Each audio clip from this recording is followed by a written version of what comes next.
Story time.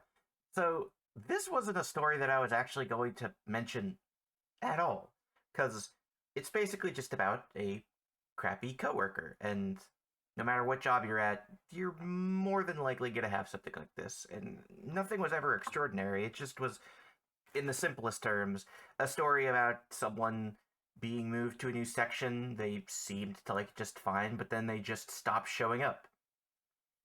But it goes a little deeper than that because after a little while, she made it personal. So I work at the fuel center at my place of work, and I prefer it because I get locked in a box and they just leave me to my devices for 8.5 hours, seven, not 7 days a week, 5 days a week. It's preferable for me because I don't have to worry too much. I have very minimal interactions with people, and I just get to go at my own devices. I can work as I please, and as long as I get my work done, that's what matters. It's it's very nice for me. And at one point, we had someone get, I don't know, yeah, he was moved to the fuel center with me. I trained him, and he was doing fine. Like, not the best, but, learning and a little nervous about it, but I just had to keep reminding him to, take things step by step and just remember what you need to do. And he was doing fine. I couldn't really complain too much about him. But then he was going to be moved to stocking things overnight. I was like, okay. Then they were going to move someone else. Her name, for anonymity's sake, we're going to say is Finn. I don't know why I'm going with Finn, but regardless. Finn,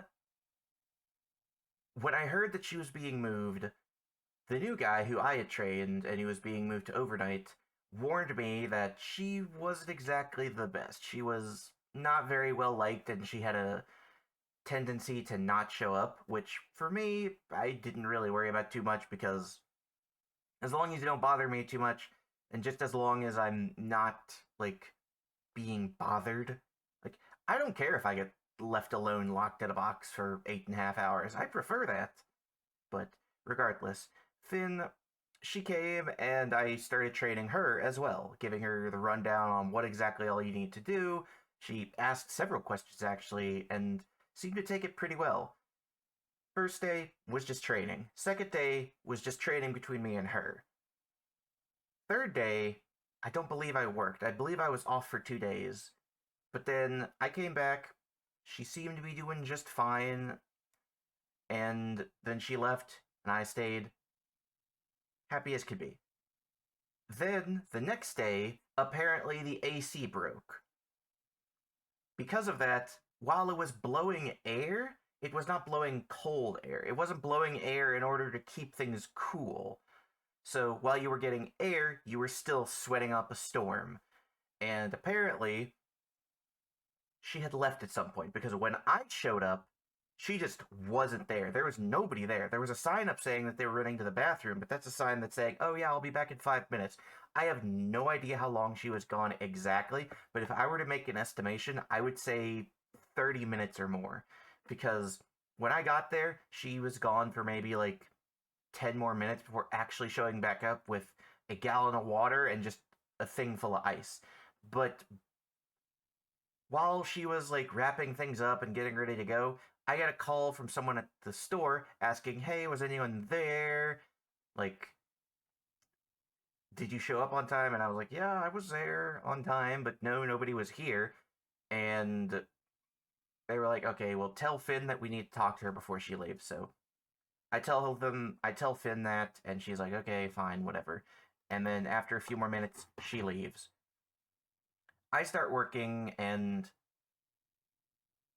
only mildly off topic, but it does come back later. Someone who works up at the main store, they come down, they buy some cigarettes, have to explain something to me about how things work, and then we move on, like, like nothing ever happened.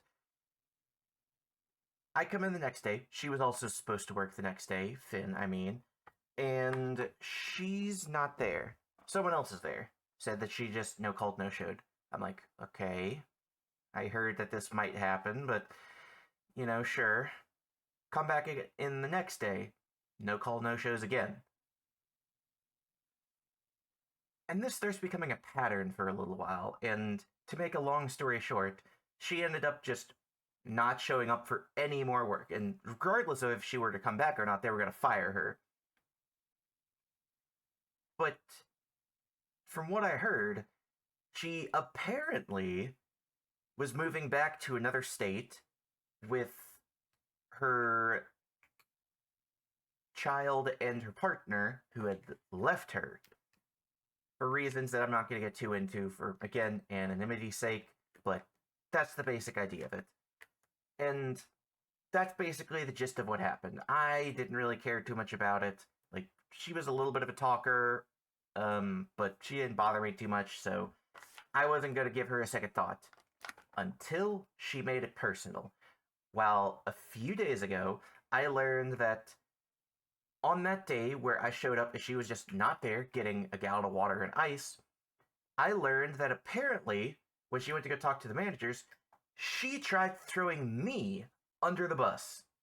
She said that I showed up 45 minutes late and that nobody had been able to give her a break, and that she was angry and frustrated because the air wasn't working and she was hot and sweaty and angry that I wasn't there, and all of that. But here's the thing. I wasn't late. I was there on time. I mean, the worst that I could have been is maybe like a minute or two late. But I was there on time. And she claimed that I was 45 minutes late, which, to give context, I'm supposed to show up there by around 2:30. If I was 45 minutes late, I wouldn't have been there until well after 3.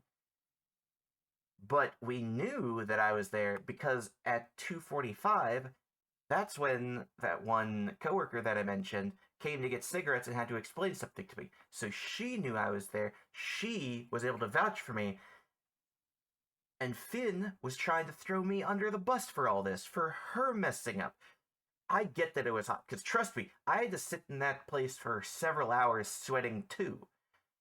But it wasn't completely unbearable. And granted, I guess that's subjective, but still, that's no reason to throw me under the bus like that, because I didn't do anything wrong. I showed up to work, I worked my shift.